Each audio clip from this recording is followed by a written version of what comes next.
Hello everyone, it is Marc Sabatella from Mastering MuseScore, and welcome to the MuseScore Café. So welcome especially to any newcomers and also all returning people. This is my regular series where we talk about some aspect of using MuseScore, making music using MuseScore, and in particular, this being the first Wednesday of the month, this has been my Ask Me Anything session. That's how I've been structuring this for a while and expect to keep doing that. So that means that as opposed to other weeks where maybe I have a particular topic that I plan to talk about, I got no plan today. I'm just here to answer your questions. And so it should be the case that, if you have a particular score you need me to look at in order to answer the question, then you should be able to attach it right within the chat, and then I will be able to download it and open it up here in MuseScore and see what we can figure out. I do have MuseScore 4 loaded up, and that's what I'm mostly talking about. But if you have a question that's more particular to MuseScore 3, I can try to address that as well. So, yeah, I am at your disposal for some questions here. So first question here is a meta question. It's a question about whether there's a table of contents for what's covered in previous cafes. And so the short answer to this is yes, the YouTube playlist will show you all the titles. So actually, if you go to YouTube where these are, let me see the best way to get you there. If I go here and I go to my YouTube channel and then I look at my playlists. So this is probably the best way to get the full list of everything, because at least for now, everything is on YouTube, even though it's not live on YouTube. So what am I looking for? Content, and then playlists, and then MuseScore Café. So it looks like, watch on YouTube. If I copy this and paste this into the chat,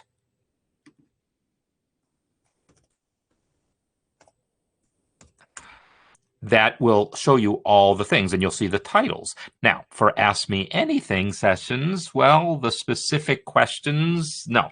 So, however, I got a couple things to tell you about this, and since I don't have other questions yet, I'll tell you about some things that I think you'll be interested to know about. Anyhow,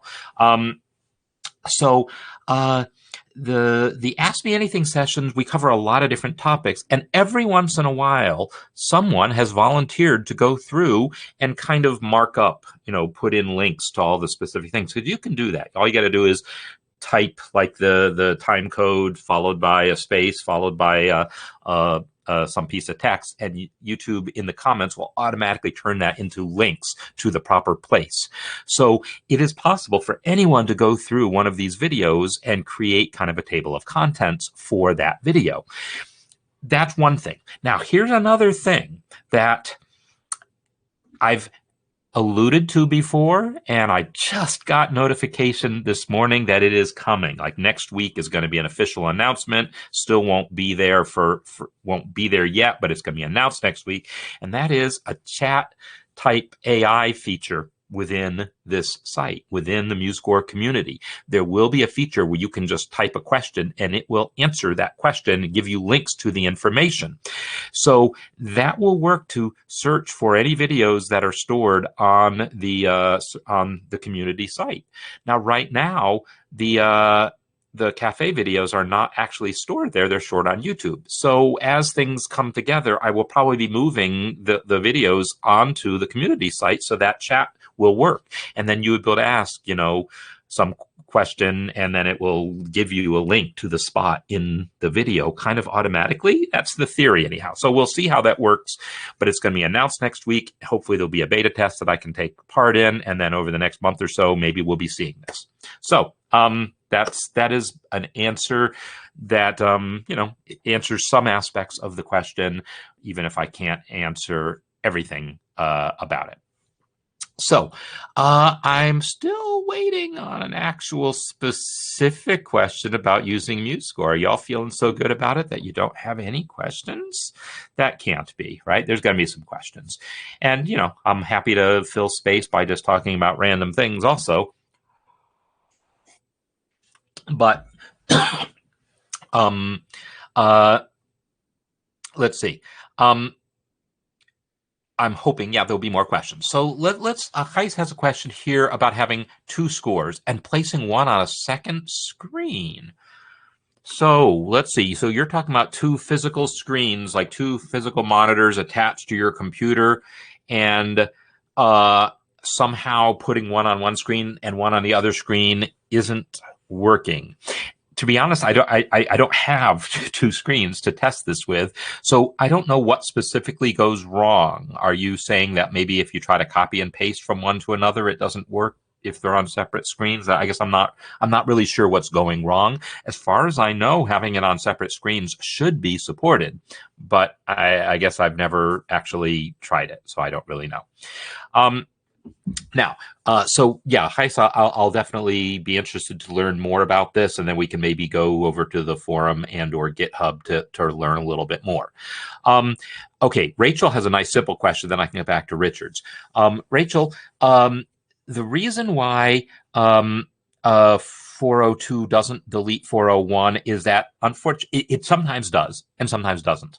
So what happens is, there's different ways of installing MuseScore, right? You can install it by downloading, and it depends on what operating system you're on, but let's say Windows. You can download the actual, I think, MSI file directly, or you can install it from MuseHub, but then also you can have used the automatic update, right? Within the help menu, there's a, check for update, and you can use that update facility to update. So whether you've installed it via by updating a previous version, or by installing it from MuseHub, or installing it directly from MuseScore.org, you can have sort of different ways it was installed. And then if the update happens differently than the way it was previously installed, you could end up with two different versions. So it's should be harmless. You can just delete the old version, but those sort of system specific details, it's like it's harder for me to say exactly what's going on in your system, but we have seen that before, and you could just ignore it also. So Gijs, if you say the second one is frozen, if that is news to me, and if I guess I would recommend going to GitHub and opening an issue for that. But let's look around. Remind me about that later, and we'll see if we can learn anything more about that, because I don't recall anyone ever mentioning that before. And Stephen is saying it works fine for him. So yeah, I guess I don't know what's happening. All right, so I'm going to come back to Richard talking about working with a score like it would appear that 710. Interesting. What size settings would be used? So first of all, you can pick any size you want, right? So 7 by 10 is one type of a standard size. So if you go to your score and you say Format, Page Settings, you can type in, like right now it's defaulting to millimeters, but I can change these units to inches and change this to 7 by 10. There might be, if I type quarto into here, is there a, there is a quattro, something like that. Quarto, right here. That's something different still. So no, there ottava. Is a ottava? Someone help me out here. There are like standard choral sizes that are used, and here's 7 by 9 in here also. So I know that choral music in the United States uses a particular size. Ottavo? Is that sort of sounds familiar? But in any case, this is the dialogue where you would select whatever size you want. Okay, so Graham is asking about jumping between bars when entering chord symbols. So in MuseScore 3, it is tab. So if you are typing a chord symbol and then you want to just jump to the next measure, octavo. Yeah, you're probably right about that. Let me just see if that's in this. I don't know if it's in the list. This list comes from the libraries we use. We didn't invent this list. It's like a standardized list of things that MuseScore uses. Oct. Did it do it? Did it find something? No. It looks like it's not finding anything. So it's not part of its standardized list. It doesn't know about music special formats like that. So yeah, you'd have to enter the size manually. So tab in MuseScore 3, if you've just typed a chord symbol and then you want to jump to the next measure as opposed to the next beat, like if I type in a G chord here, let's try that again. Control K. Hello, are we alive? Control K. Huh. Are we going to be that way? Why am I not seeing text? Now you get to see me wonder what's going on. Did I redefine my chord symbol? I must have redefined my shortcut at some point.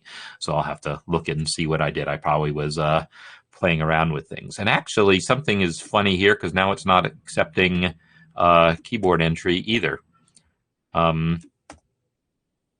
Yeah, let me just close up MuseScore and reopen it here because something is going on funny at the moment. So let's get that happening here. I did see an error message about I just had an update to my operating system, and it's possible it broke something.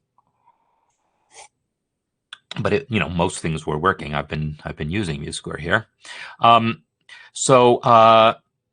If I select this, Control K, now it's working. Okay, things are fine. All right, so that is that. So tab is the shortcut. Getting back to the actual question, if you've typed a chord symbol like G, and then you want to move to the next measure, space moves you a note or a beat at a time, semicolon moves you a beat at a time, tab in MuseScore 3 moves you to the next measure, Control Right or Command Right on Mac is how it works in MuseScore 4. Tab in MuseScore 3, Control Right in MuseScore 4. It's one of the 3 or 4 shortcuts that actually changed, mostly for reasons relating to standardization.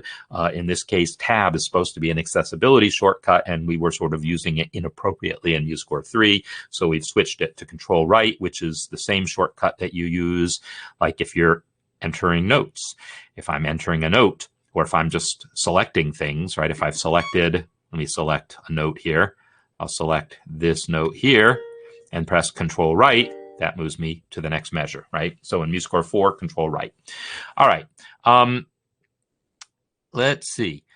I'm giving nice long answers because I'm not, okay, solo discontiguous staves other than the mixer. No.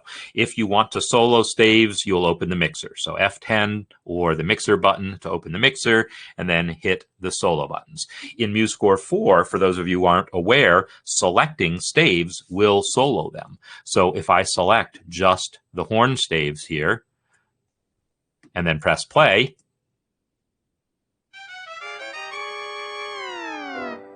we hear just that. Oh, that was the chord symbol I just entered. That was lovely. I was wondering where that extra sound came from.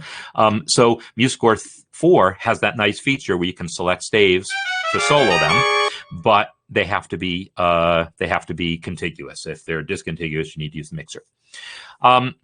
So there's always this confusion about MuseScore 3 versus MuseScore 4 and what you might lose and what you won't lose or anything. So let me try to be as as clear about this as possible. MuseScore 3 and MuseScore 4 do not interfere with each other in any way. So if you have MuseScore 3 installed, you can also have MuseScore 4 installed, and nothing you do in MuseScore 3 will affect MuseScore 4. Nothing you do in MuseScore 4 affects MuseScore 3. But that said, there's 2 things to look out for. One is only one of them can be the default program used for MuseScore files. So like if you're viewing, like if you're in, Explorer on Windows or Finder on Mac and you double click a score, it's going to either open in MuseScore 3 or MuseScore 4. It's got to be one or the other, and that'll depend on which one is defined to be the default handler for MuseScore files. And you can change that. If you right-click the file, you'll see an option to choose the default file, the default program to use. But the other thing to be aware of is if you edit a file in MuseScore 4 and save it, you will not then be able to open that same file in MuseScore 3. So if you're going to take a score that you originally created in MuseScore 3 and work on it in MuseScore 4, and you have any doubts that you might possibly want to go back and work on it in MuseScore 3 again, make a copy of it. That is always my answer. Make a copy of it if you think you're going to want to take it back. If you open it in MuseScore 4 and you're just loving it and you're like, wow, this looks a lot better, sounds a lot better, and everything's working really well, yeah, just go ahead and save over it. Well, that'll be fine. But if there's any doubt in your mind that you might want to keep working on that file in MuseScore 3, just do save a copy. Save as to save a new copy of it. So that's and I do talk about that a little bit in the course. There's like a series of lessons on migrating from MuseScore 3, and I think I make some reference to it there, but I can't say exactly. So interesting, Kais, about the shortcut versus dragging. That's really interesting. I never would have known that. That seems like a Windows bug, right? There's no way MuseScore should even know about how you got it there. That's like Windows did something funny, but I can't really say. So Rachel's asking, why would you might want to use MuseScore 3 versus 4? I'm going to try to answer this as diplomatically and objectively as possible. Obviously, they look different, right? So if you're used to MuseScore 3, it can take a while to get used to MuseScore 4, and you might find some things are just slower or more awkward for you because you're just more used to MuseScore 3. That is one reason. Eventually, you'll probably get over it, and that'll disappear. There's also certain features in MuseScore 3 that don't exist in MuseScore 4 because they were like, well, because they had to re-implement a lot of things to get them working in MuseScore 4 because so much of the understructure of the program is different. So some things did not make the transition yet to MuseScore 4. They're eventually all planned to come. But you might work with a score for a while and then suddenly realize, oh no, the following thing is missing that I need. So it would be useful to have a good sense of what you might need and what's, of what of the things that are missing. And I cover that also in my course there in the lessons on the migration from MuseScore 3 to 4. The biggest ones that I have found that people seem to be the most concerned about, one is the image capture facility. MuseScore 3 had a way to just like select a region of your score and snap an image of it that you could then paste into, say, a word processor. In fact, all operating systems have an image capture facility. So, I can do that right here just using special keys on my Chromebook. And now I've selected a region, capture, and now I've got a capture, and now I can pop over into here, paste, and you'll see how easily did I successfully paste it? There we go. So I successfully just, took a little image, even though there's not a image capture facility built into MuseScore. There's one built into the operating system. Windows has one, Mac has one, all Linux systems have them, and there's third-party programs to do this also. So that's one thing I know that people are missing. There's certain things about the playback that aren't implemented in MuseScore 4, like the way dynamics are handled is sort of in transition. They're working towards a much better handling of dynamics, but right now there's some funny things where if you do a lot of customization of the dynamics in your score of like wanting, hey, I want this forte to be a little louder than this other forte here, or I want this note to be a little like somewhere in between piano and mezzo piano, those sorts of adjustments are either not possible or are more awkward or just different. So you might, if you're trying to tweak those sorts of fine details of the playback, you might discover MuseScore 4 is currently a little more limited in that way. On the other hand, the default playback is going to be infinitely better, probably better than anything you would ever be able to tweak. But if you were depending on that tweaking, then that is another reason to, you might decide you need to keep using MuseScore 3 for that score. And, a few other miscellaneous things here and there I cover more. So the question Christopher is asking, are all the lessons in the MuseScore 4 course all there's going to be? The answer is it's all of them that are going to be there until MuseScore 4.1 comes out, which is probably next month-ish. And that is because there's a couple new features coming and changes to some existing features that made it seem like, oh, it's not worth me putting a new, not worth me putting together a really detailed lesson on this particular subject because it's about to change. So yeah, there's another handful of lessons. Now there's more than 97 lessons total now, right? I mean, there's like 100 and something. 160, or I forget the total numbers, tons of them, right? But yeah, there's around a dozen lessons that I'm sort of holding off on until 4.1 comes out, because I don't want to have to do it and then redo it and then confuse people with it. What I've done instead is I've done sort of a placeholder lesson that's like for tablature, for instance. I just have a generic tablature lesson, and I want to break it up into several separate lessons once some new stuff shows up. So let's see. You can adjust levels. So, okay, so Christopher's asking about what I alluded to about dynamics. So yeah, the idea that you can take a note and then make it be a little bit louder or a little softer, like let's see, let's do that. If I want this bass drum note here to be a little louder than the others, the way I'm going to do this is go to the Properties panel. In MuseScore 3, it would be the Inspector. And then I'm going to click where it says Playback. And then there's a spin box here that says Velocity. The way this works is different between 3 and 4, but the default that it will show in MuseScore 4 is 0, and positive numbers will make it louder. Negative numbers will make it softer. In MuseScore 4, the default is going to say 64. Larger numbers will make it louder. Smaller numbers will make it softer. So if I set that number to be 80, say, now I think when I play this staff, and I'll use the soloing feature, we'll hear that one note a little louder. Could you hear that that third beat was a little louder? That's because I set its velocity to be a little bit more.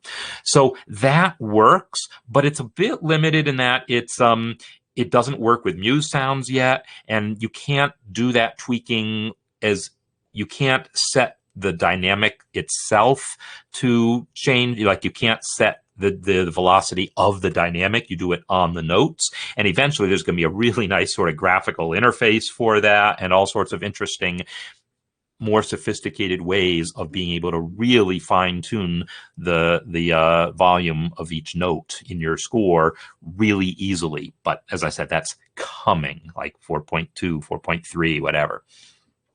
All right, so let's see, what else have I missed? So I've mentioned before in the past that when you ask a question, you might want to put a little emoji at the front of it. You can use the question mark emoji or a smiley face or something at the beginning of your question. That way I'll see it right at the beginning there, and just to help me make sure I don't miss questions that come by. So to get to the emojis here where you would type your chat, just click the little add emoji here, and you'll see all these lovely little emojis, and just put anything graphic up at the front.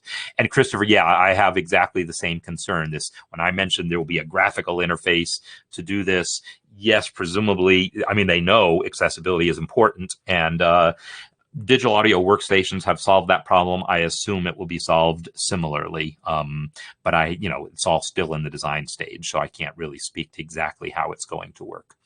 All right, let me get back to my where I'm looking at chat-wise here.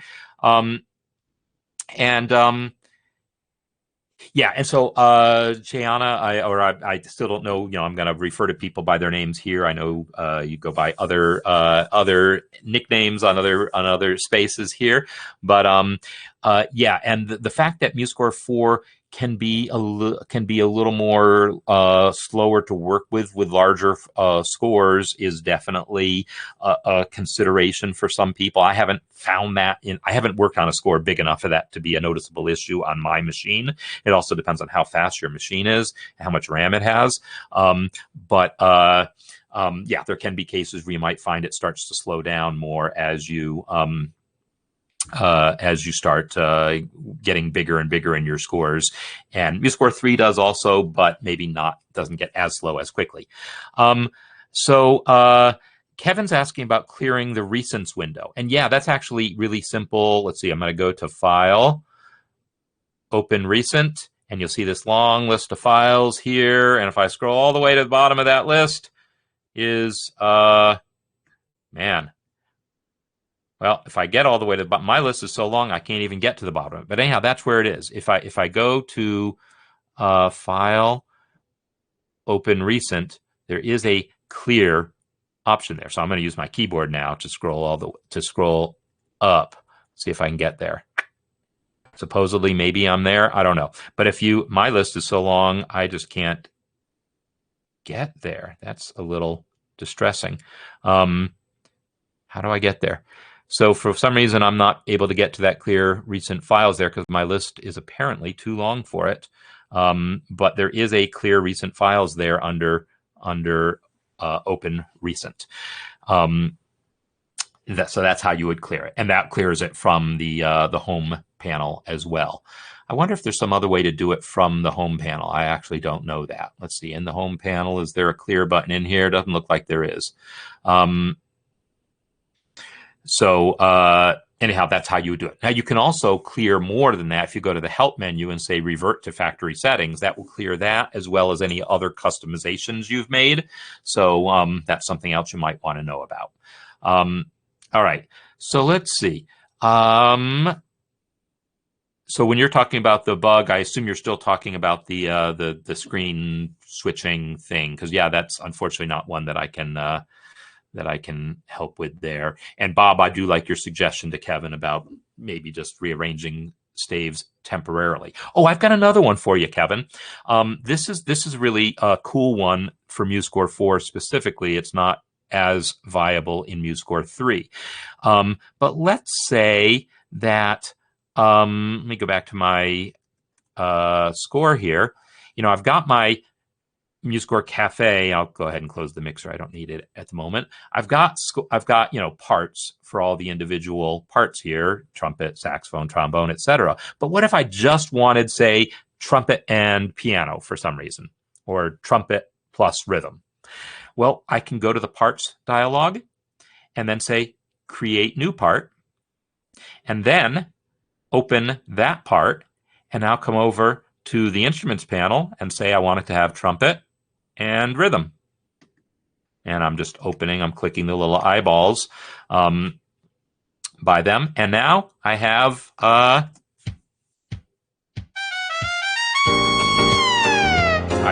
one that just has trumpet and rhythm, right? And so then I can play just that. So you can create parts on the fly like this and just add whatever instruments you want to it. And then if you change your mind and say, oh, you know what, I don't really need the drums, you can remove the drums from it.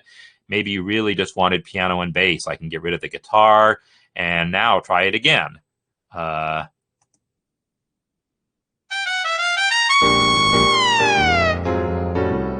so those are discontiguous staves, and I just did that by creating a part and using the instruments panel to select them.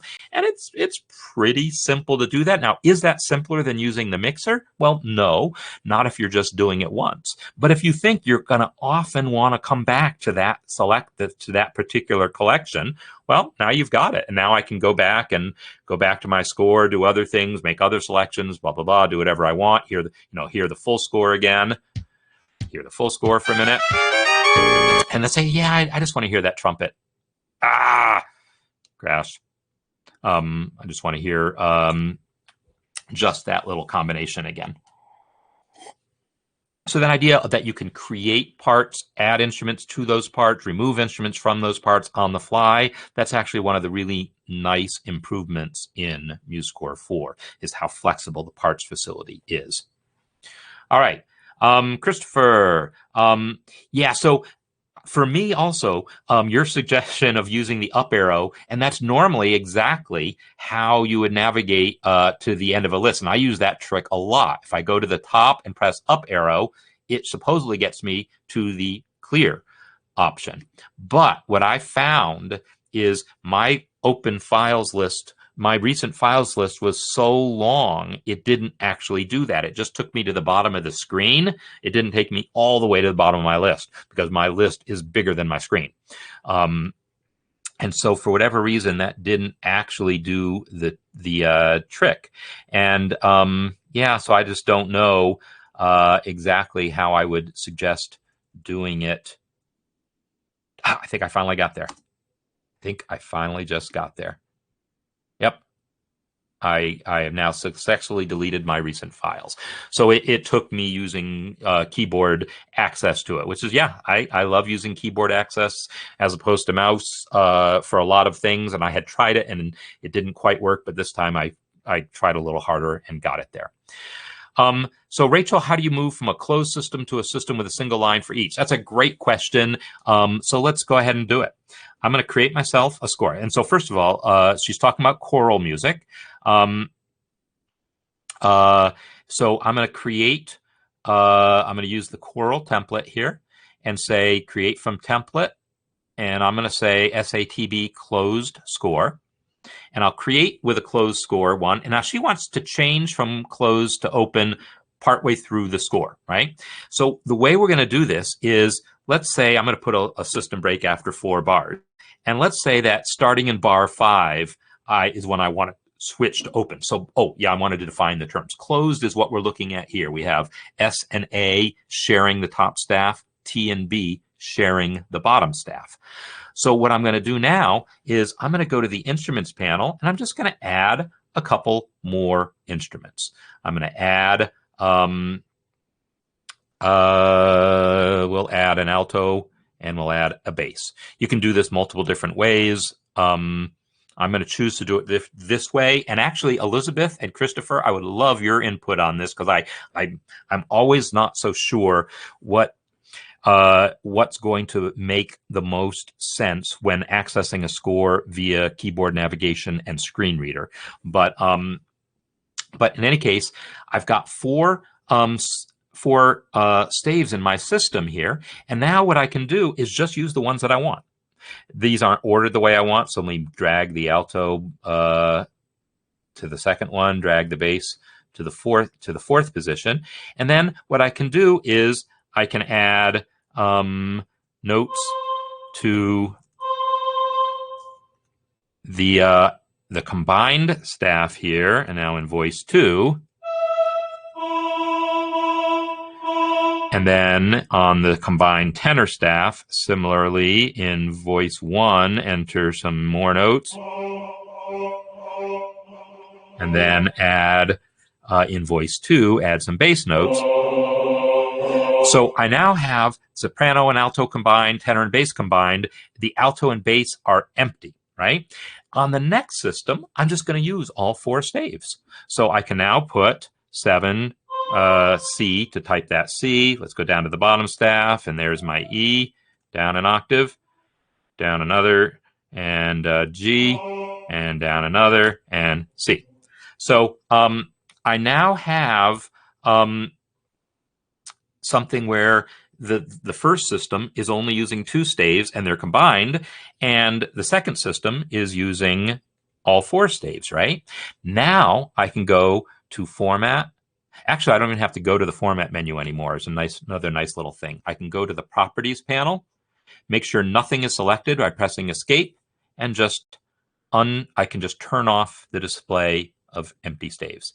And now check out what I have. Oh, when I do that, it keeps the empty staves on the first system. So I actually do need to go to, oh no, I can click the little cog, don't hide empty staves in first system, uncheck that.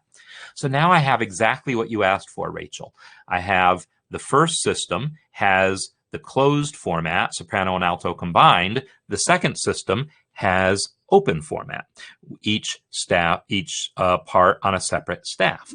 So the thing that I was asking Christopher and Elizabeth about specifically is, this is bound to be a bit confusing. And anyone who is blind reading a score with a screen reader, you're not going to instantly know that suddenly there's more staves, or that staves that were empty before now have content.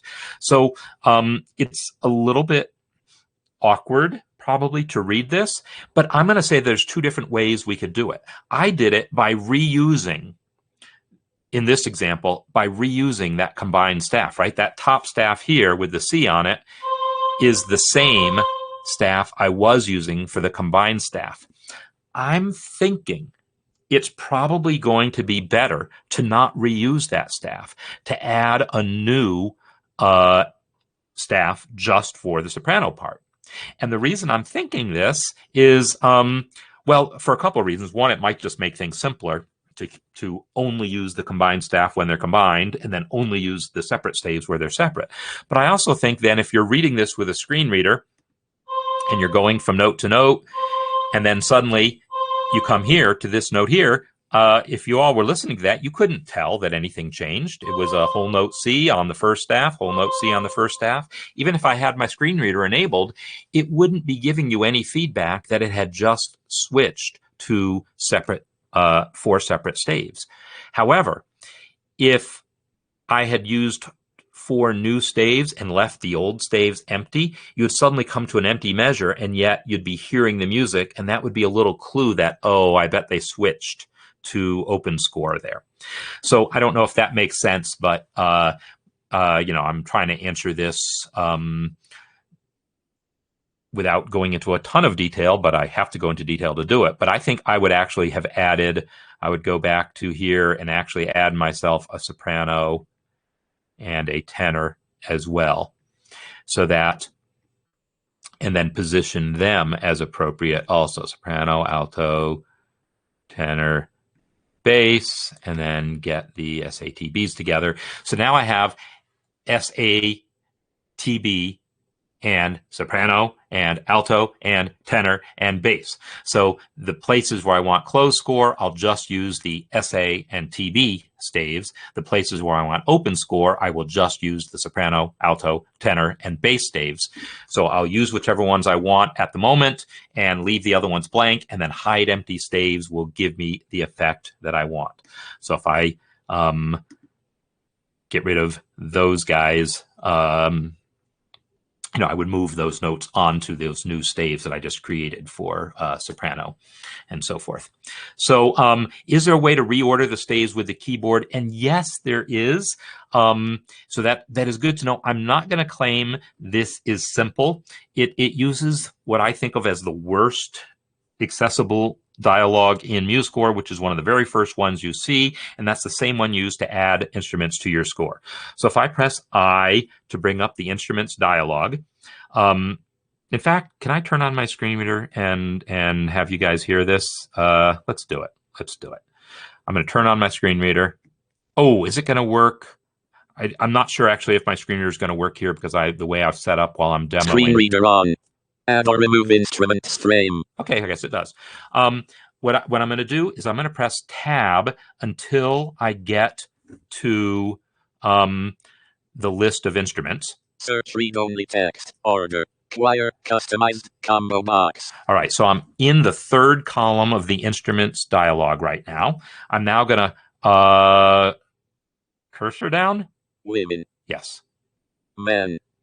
Soprano. All right, let's say I want to move the soprano above the women.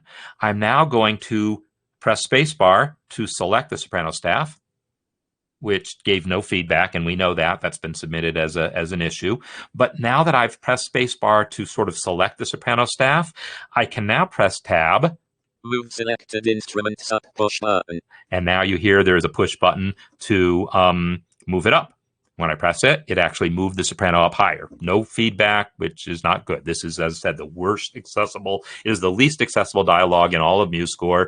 But it is there. It does work. It just gives terrible feedback, and it's really kind of confusing in its organization. But spend some time with it. And if you go through in the course where I have the accessibility tour, I do go into this dialogue and talk about its use. And I think I even do cover that those buttons there, I think. In any case, it is there. It does work. I did successfully move the soprano up with keyboard only. I just had to go on blind faith, sorry for the pun, that it actually moved it. But I could then press Shift Tab. Order. Choir. Customized. Combo box. And now I can. Soprano. Men. And now you can hear it actually did move it above men. so I just moved back into the list and scrolled through it to hear it read, and that was the only way I was able to do it. Left out. All right, I'm going to turn off my screen reader again because it will become distracting, I think.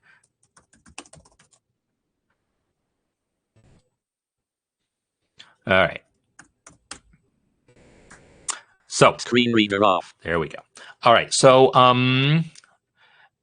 yeah. So getting back to Rachel's question, I hopefully I've answered that without being too confusing. What you can tell now is I have 6 instruments in my score. I have an SA, a TB, a soprano, an alto, a tenor, and a bass, and I use whichever ones I want at the moment. So what I would normally do is go to properties and turn empty staves back on while you're working on the score. So then I can take that soprano part, move it to the actual soprano staff, and move that bass. Oh, that was a tenor part. Move that tenor part to the actual tenor staff, and work with it, showing all 6 staves. Get all the notes in there. Get all the line breaks where you want them, and all. Then turn on or turn off, I should say, the display of empty staves, and you'll have what you want. So there you go. So yeah, again, that dialogue is clumsy. We know it's clumsy, and there's a couple issues pending on GitHub, and yeah, it's something we definitely expect to see get better, but I don't know that there's any specific plan as far as when or how. It's known to be an issue. All right. So question from Larry was, are there any effects plugins that might be good for drums? Here, I would like to throw that open to anyone else here who wants to answer that question. I'm not really an effects kind of guy. I mean, I don't know that world. I'm not an audio guy. I mean, I've done some, little bits of recording. One of my CDs that I put out, I recorded myself and struggled my way with what did I record it on? I recorded it on a portable digital audio tape player, and then I probably processed the audio in Audacity or something, and I don't even remember what I did. I probably so, and then handed it off to someone to Matt. No, actually, this is great. It was I handed it off to this guy to do the mastering, and he screwed it up. He didn't know how to do mastering correctly, and the reference CD he created and sent to the manufacturing company, they sent back and said, no, this is not proper CD format. So I had to take it to another mastering engineer to do the final mastering. And that was my first time actually interacting with a blind musician. It was a guy named Park Peters here in Colorado. And he did the entire mastering of my CD, Falling Grace, just using a screen reader. That was my very, very first time watching someone interact with a screen reader. And he did everything with screen reader. So neither here nor there, I suppose. But the point is that world of interacting with all the different effects. I mean, I know he was applying compressors. Compressors are good because they keep certain notes from being too loud relative to others. So if one drum got hit a little too loud and might have clipped a little, if it clips, it's too late, really. But if it clipped in the recording, it's too late. But by using a compressor on the sound, you can even out the sound of the drums, which maybe is a good thing. So compressors, I know, are things that are used. Compressors and limiters are definitely things that are used. But yeah, you're not going to, there's only a limited number of effects that are present within MuseScore. MuseScore 4 anyhow. MuseScore 3 didn't have any effects other than reverb. Well, it did have a sort of a compressor also, but MuseScore 4 has a set of VST effects that you can get, that you can download, and any third-party VST effects. MuseScore 4.1 is going to have some additional options. MuseScore 4.1 will have additional effects, including a new built-in reverb. So, yeah, so I'm glad to see some other answers coming in here. So Rachel, so yeah, your question, you enter each voice as voice 1 in the open system, and then as voice 1 and 2 in the closed.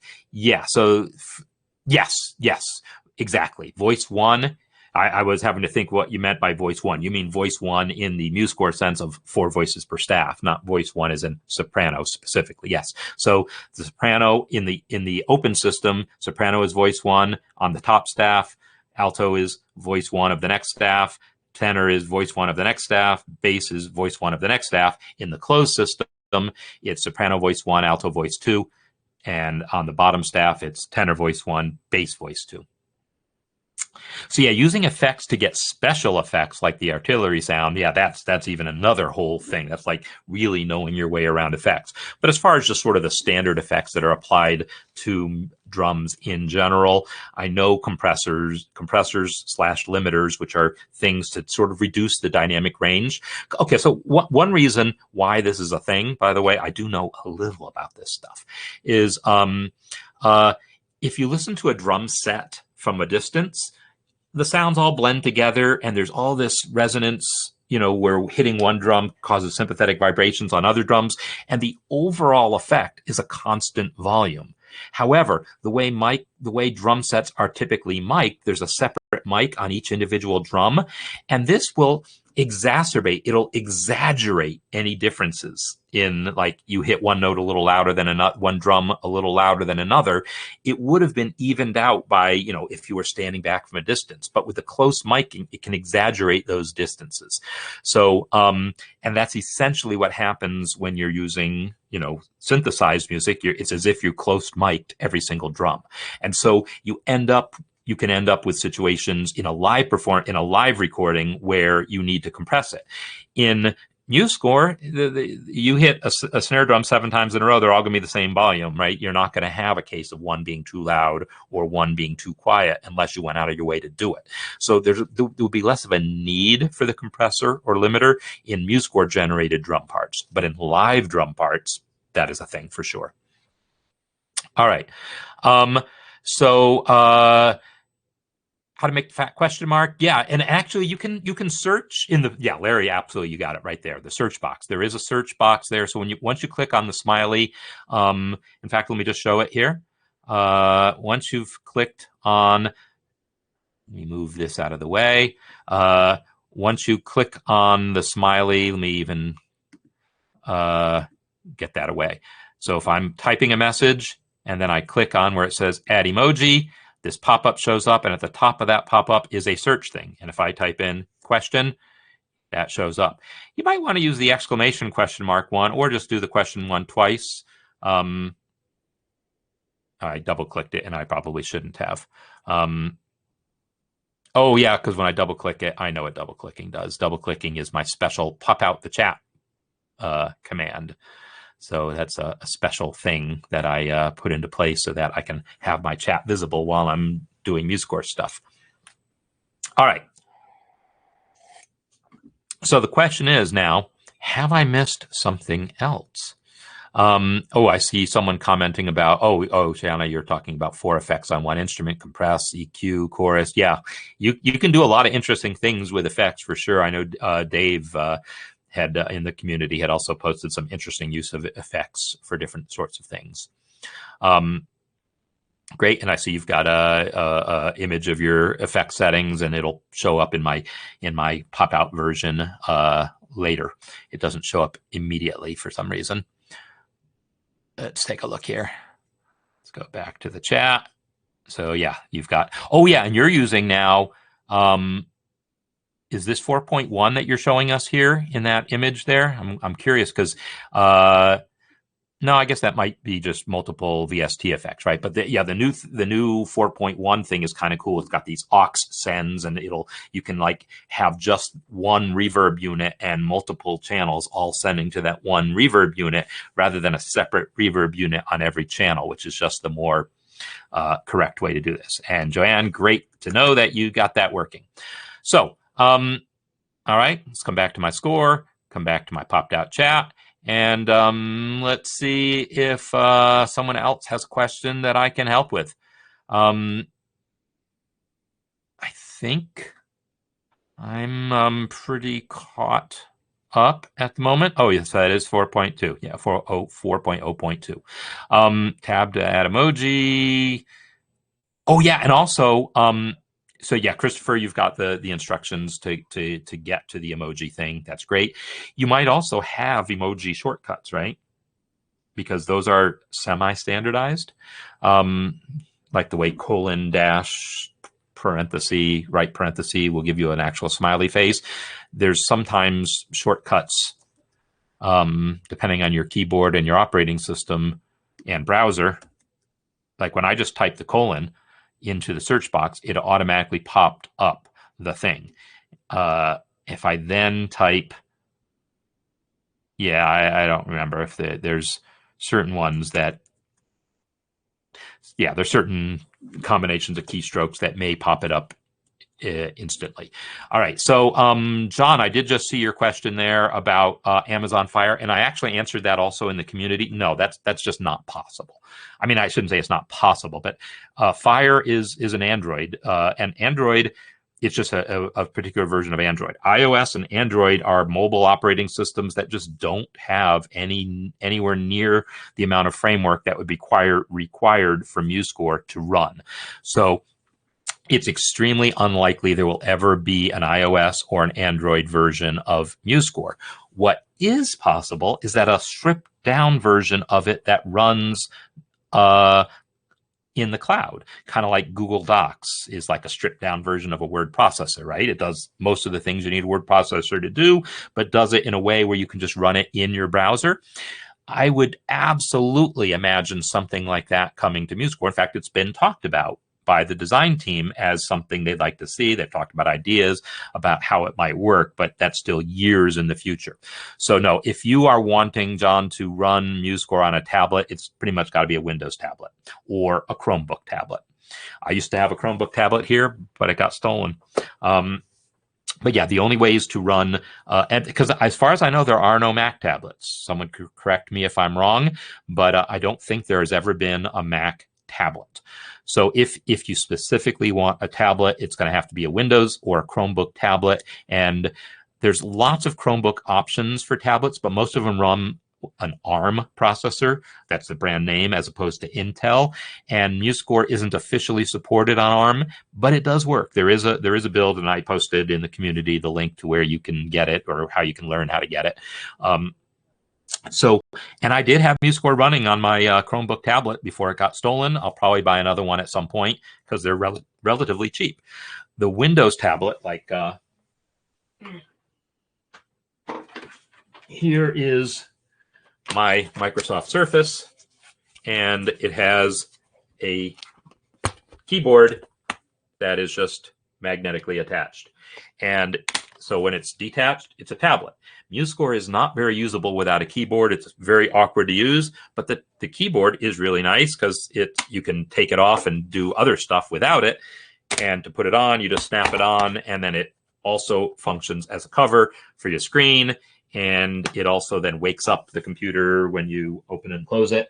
So, and the Surface is but one. It's the most well-known of the Windows tablets, but Dell makes some. They've got a couple different models that have detachable keyboards. HP has a model with or at least they used to have one. I don't know if they still have it. So, isn't an iPad a Mac tablet? Well, I assume you're being a little facetious. No. I mean, iPads don't run Mac OS. They run iOS. And they might call it Mac OS at some point, or Mac OS iPad, or whatever they might call it at some point, but it's not running Mac OS, right? It's running something else. So that's that. So Richard's asking, is there anyone in the community that will work with another person's score and make suggestions? I would say, yeah, if you post your score into the Share Your Music space, there might be any number of people who are up for that. It is something I am looking at. Okay, so I'm also going to tell you a couple other things. Well, I mentioned about that whole AI thing and the chat bot thing that it was coming. In conjunction with that, I'm going to be doing some more restructuring, refocusing of how the community functions. And I will be creating more areas for things like that, for more collaborations, and kind of revisiting something that I had started last year with the workshops, the musicianship skills workshop, which the basic theory course is now basically part of that, right? But that will become that will be have its own area again, separate from this, and so forth. So in any case, yeah, there's going to be, stay tuned over the next month or two for more things. And Stephen, you're saying that the HP tablet struggles with MuseScore 4, and I guess that's going to depend on the processor. My Surface is old; it's a Microsoft Pro 6, and I think they're up to 9 now or more, and it's several years old, and yet it actually works just fine with MuseScore 4. The processor is a 8th generation Intel Core M3 is what it's called. And I think anything of that ilk or more powerful should do fine. Which is, yeah, another reason to maybe not be looking at the Chromebook tablets is they not just the fact that it's ARM and won't be officially supported, but they're also not very powerful processors. And so you might struggle working with big scores. So Richard, so Rachel's asking about copyright permissions. So actually now I'm not sure what you're asking about with the copyright. What are you talking about with the copyright is what I'm wondering here. Rachel, did I miss another question?